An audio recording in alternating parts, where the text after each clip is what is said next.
हर वर्ष हम पितृपक्ष मनाते हैं, क्या हमारे पूर्वजों को हम तर्पण देते हैं। लेकिन क्या आप जानते हैं मृत्यु के बाद का जीवन, इस आधार पर आपको स्वर्ग या नरक मिलता है? आइए जानते हैं हमारे इस वीडियो में। सनातन धर्म के चारों वेदों में और 18 पुराणों में वो ज्ञान का भंडार है जो आपका जीवन बदल सकता है। लेकिन हमारे इस पुराण के बारे में बात करने से भी लोग कतराते हैं। और तो और ये भी कहा जाता है कि इस किताब को ना ही घर पर रखना चाहिए और ना ही पढ़ना चाहिए, क्योंकि इसे पढ़ने का समय तब आता है जब किसी की मृत्यु हो जाती है। मृत्यु जीवन का वो शाश्वत सत्य जिसे कम ही लोग समझ पाते हैं। आपने हमेशा सुना होगा कि अच्छे कर्म करने वाले स्वर्ग जाते हैं और पाप कर्म करने वाले नरक जाते हैं। लेकिन क्या ऐसा सच में होता है? और आपने कभी ये नहीं सोचा मृत्यु के बाद आखिर होता क्या है?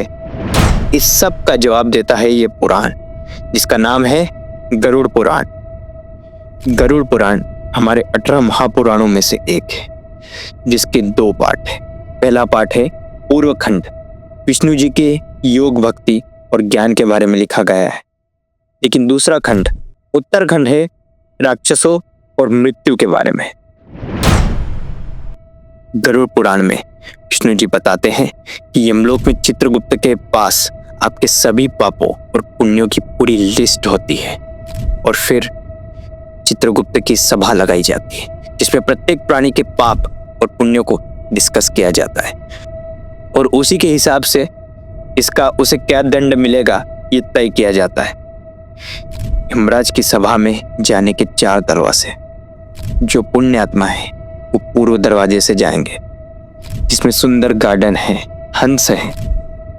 पश्चिमी दरवाजा स्वर्ण आभूषणों से सजाया हुआ होता है, जो कि संतों के लिए बनाया गया है। इस रास्ते से सिर्फ संत जा सकते हैं, जिन्होंने जीवन में दान किया है या जिनकी मृत्यु तीर्थों में हुई है, उन्हें उत्तर दरवाजे से जाने को मिलता है। इन तीनों ही दरवाजों को पार करने वाली आत्माओं को किसी भी प्रकार का कोई भय, कोई चिंता नहीं रहती है। उन्हें हर प्रकार की सुविधा मिलती है। आगे उनकी मुलाकात धर्मराज से होती है, जो उनको आगे के सफर में ले जाते हैं।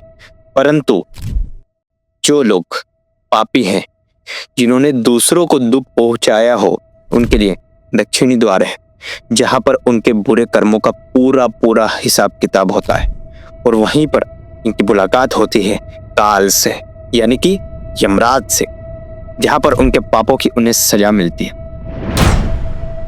गरुड़ पुराण में हर एक पाप के लिए 28 दर्दनाक और रोंगटे खड़े कर देने वाली सजाएं हैं। इनमें से 5 ऐसी सजाएं हैं जिसे जानकर अच्छे का दिल दहल जाए। पहली सजा, तामीसरम, यानी कि चाबुक से मारना। जो लोग दूसरों की संपत्ति चुराते हैं, यमदूत उन्हें रस्सी से बांधकर तामीसरम नाम के नरक में धकेल देते हैं, और उन्हें तब तक कोड़े मारे जाते हैं जब तक वो बेहोश ना हो जाए। फिर जैसे ही उसे होश आता है, इस पूरी प्रोसेस को दोबारा रिपीट किया जाता है। ये तब तक चलता है जब तक सारे पापों की सजा उसे मिल ना जाए। कुंभीपाकम, यानी कि तेल में पकाया जाना। यदि ने दूसरों को अपने स्वार्थ के लिए नुकसान पहुंचाया है, तो कुंभीपाकन में बड़े से बर्तन में आपको डीप फ्राई किया जाएगा। रोरावम, यानी कि सांपों से डसवाना। यदि आपने दूसरों के साथ छल कपट किया है, तो आपको रावारम नाम के नरक में भेजा जाएगा, जहां जलते हुए कोयले से भरी धरती पर फेंक दिया जाता है। तब जान बचाने के लिए सब भागने लगते हैं। पैर पूरी तरह से छिल जाते हैं और उनमें से पस निकलने लगता है। उसके बाद मच्छर, कौवे, बिच्छू जैसे अलग अलग प्राणी पूरे बदन को नोच कर खा जाते हैं। लेकिन सजा यहीं पर खत्म नहीं होती है। शरीर वापस जुड़ता है और ये सजा फिर से दी जाती है। प्राणरोदम, यानी कि पूरी बॉडी के टुकड़े टुकड़े करना। ये नरक स्पेशली उन लोगों के लिए है जो जानवरों का शिकार करके उन्हें खाते हैं। यहाँ यमदूत पूरे शरीर के एक करके टुकड़े करते हैं, और यही टुकड़ों को दोबारा जोड़ा जाता है और फिर से इसी सजा को रिपीट किया जाता है। यही सिलसिला कई हजार वर्षों तक लगातार चलता रहता है। पांचवी और सबसे भयानक सजा, तप्त मूर्ति। जो लोग अवैध संबंध बनाते हैं उन्हें इस नरक में जलाया जाता है, जलती हुई धरती पर फेंक दिया जाता है और धीरे धीरे उनका शरीर जलकर पिघल जाता है। मृत्यु होने के बाद आत्मा शरीर से निकलती है, तब सारे सेंसेस काम करना बंद कर देते हैं। उस समय व्यक्ति को लोक परलोक सब कुछ एक साथ दिखने लगता है। प्राण निकलते समय इतना दर्द होता है जैसे 40,000 बिच्छुओं ने एक साथ डंक मारा हो। मृत्यु के समय यमलोक से जो दूत आते हैं उनका रूप इतना भयानक होता है कि उनको देखकर आत्मा दोबारा शरीर में जाने की कोशिश करती है।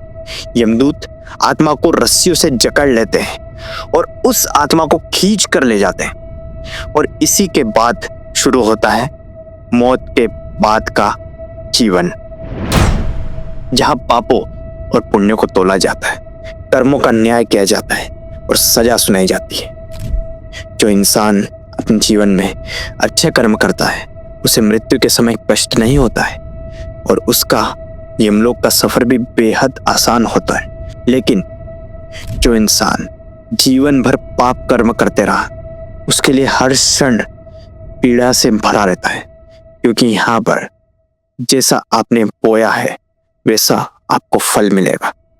कहीं पर बर्फीली हवा तो कहीं आग की बारिश, कहीं खतरनाक जानवरों का सामना करना पड़ता है तो कहीं लीद से भरे कीचड़ में गिरना पड़ता है।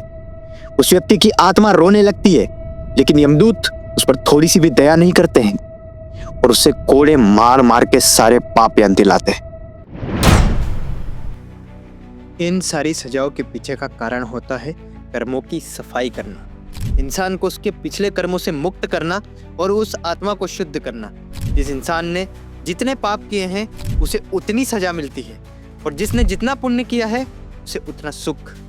लेकिन दोनों का ही पर्पस होता है आत्मा के कर्मों को बैलेंस करना, क्योंकि ऐसा हो जाने के बाद आत्मा अपने सारे बॉडीली अटैचमेंट से अलग हो जाती है और उसके पुनर्जन्म का प्रोसेस शुरू हो जाता है। गरुड़ पुराण में भगवान विष्णु कहते हैं, जिस तरह इंसान कपड़े बदलता है उसी तरह आत्मा भी शरीर बदलती है। लेकिन एक मानव शरीर मिलना बहुत ही भाग्य और कष्ट दोनों की बात है। गरुड़ पुराण के चैप्टर 4 में विष्णु जी गरुड़ देव को बताते हैं, एक जीव को 84 लाख बार अलग अलग योनियों में जन्म लेना पड़ता है, इसके बाद मनुष्य योनि में जन्म मिलता है। मनुष्य का जीवन बड़ा ही दुर्लभ है, बड़े ही भाग्यशाली हम कि हमें मनुष्य का जीवन मिला है।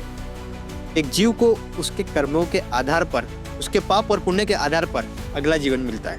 वो कभी कीड़ा बन जाएगा, तो कभी जानवर, तो कभी पक्षी, तो कभी पेड़।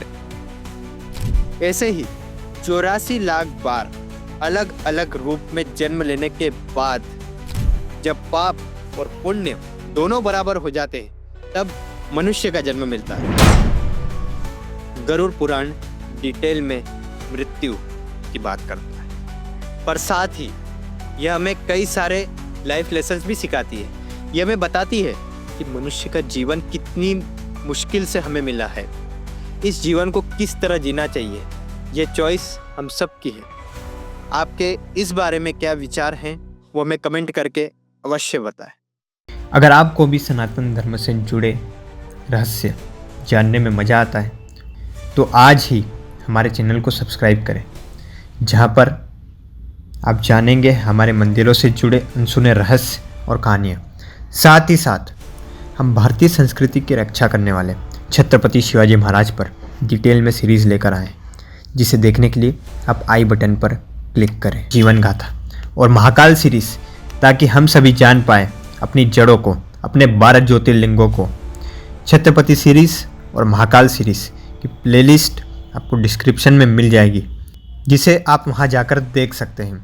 आज के लिए इतना ही, तब तक के लिए जय जगन्नाथ, जय श्री राम।